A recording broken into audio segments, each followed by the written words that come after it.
Memory splits, fragments, and reassembles.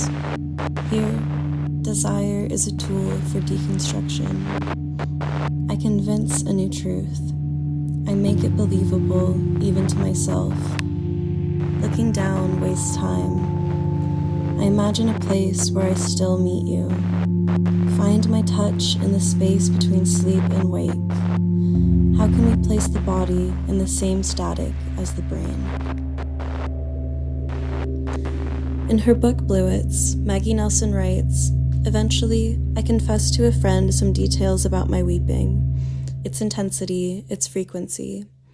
She says, kindly, that she thinks we sometimes weep in front of a mirror, not to inflame self-pity, but because we want to feel witnessed in our despair. Yes, I want to feel witnessed in my despair. Herein lies the pit of my practice. I am consumed by heartache. I have always understood my practice as one that examines the human condition by examining the self reaching outwards. How can I attempt to translate an experience that feels so objectively small into something that resonates as a universal emotion? It makes sense that as someone obsessed with dissecting the psyche, that the heartbreak would influence the work.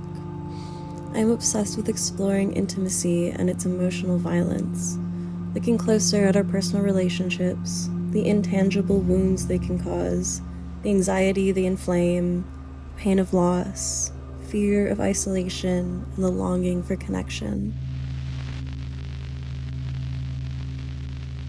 I enjoy folding myself out open. I am, in a way, an emotional exhibitionist or masochist. The intentional reveal of the private self, inviting both the artist and the viewer to become voyeurs of the self. A neuroscientific study published in 2011 found that the same neural pathways activate in cases of physical injury and emotional loss. The brain registers grief as a kind of wound. Researchers suggest that yearning and sadness for someone who is no longer with you may actually give you some type of pleasure or satisfaction. It is easier for our attention to be pulled toward our wounds, both visible and invisible.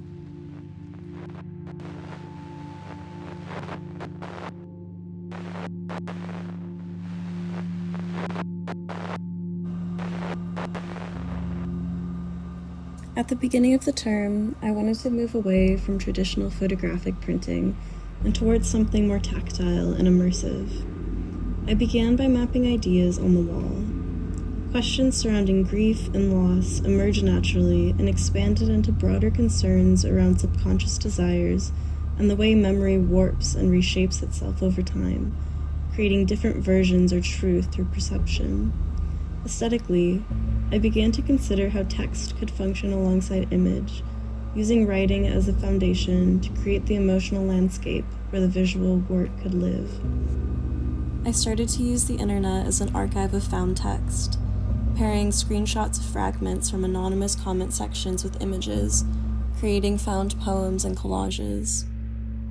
I began to think, if heartbreak is defined by absence, then experiencing it in a space that never forgets allows private loss to become collective.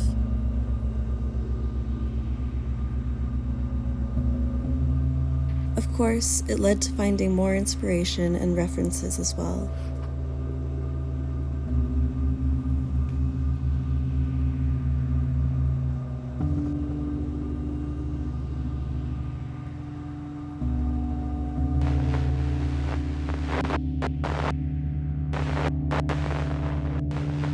I was preoccupied with memory. The loss was all-consuming in my mind, but there were still gaps when I tried to remember certain details and events. Every missing memory was a sickening ache. How much did I misunderstand? I was stuck in a loop of self-blame, my thoughts becoming increasingly obsessive, almost delusional. The art-making practice was the witness to the tension that I felt between presence and absence.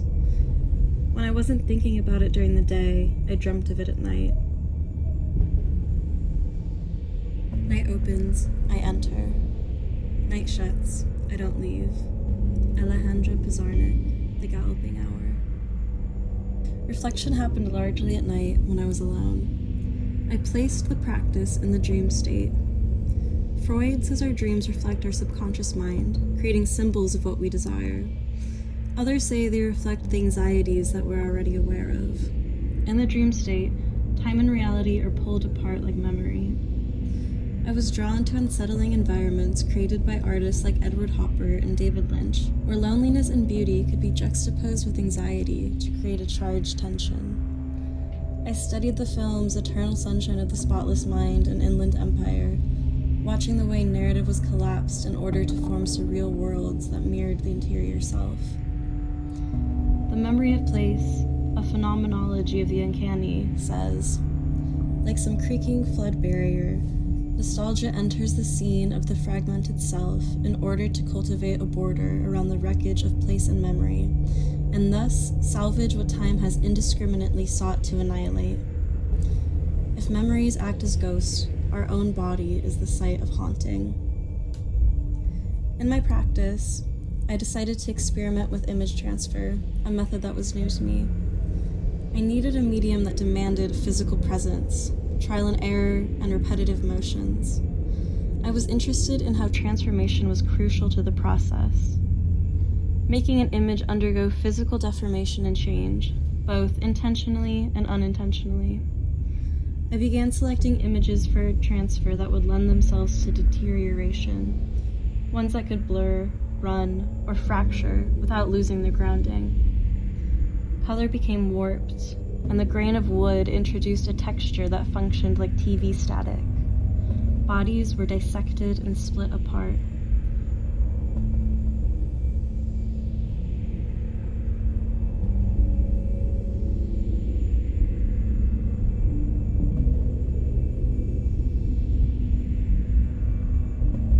Desire path. I pick you up on your front lawn. Night doesn't last long here. Pine trees drink in the streetlights. I could kiss you 1,000 times and still want more. I would tie a fire around my tongue to keep you warm.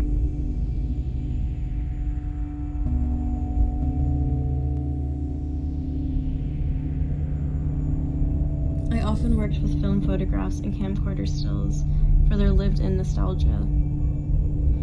Collage allowed me to bridge imagery and text by fracturing images into narrative vignettes. I was drawn to darker, more violent images, sometimes using sexual motifs to examine the proximity between intimacy and harms. As the book, Is It Ever Just Sex, suggests, the language of desire is inseparable from the language of force, domination, and pressure. It asks, could sex just be the only avenue of violence permissible to many of us in our adult lives?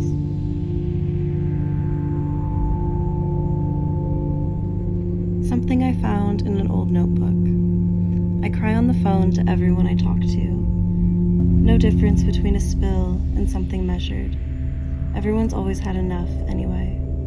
Give me your coat, your shoulders, the skin blistered by the sun, the heat from the stovetop. Put what hurts in my mouth, on my tongue, the things that burn the worst. I confuse heat with cold, what hurts with what numbs. I feel relief and ache simultaneously now. I have found that many things can be true at once. I remind myself that everything is temporary, even though each time it still takes me by surprise.